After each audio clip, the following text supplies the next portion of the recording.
নমস্কার, আমার নাম প্রিয়াঙ্কা বাগিরা।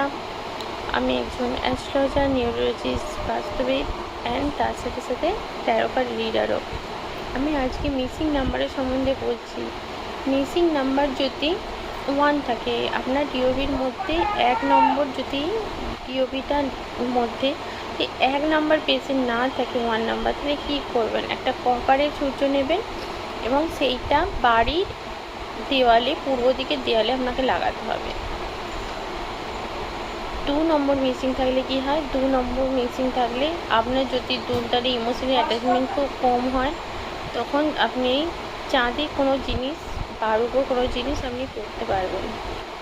3 নম্বর যদি মিসিং থাকে তাহলে কী করবেন? আপনি বৃহস্পতিবার হলুদ জামা কাপড় পরতে পারেন, গুরুকে সম্মান করতে পারেন, বা কোনো গুরু দীক্ষাও নিতে পারেন, বা কাউকে গুরু বানাতেও পারেন।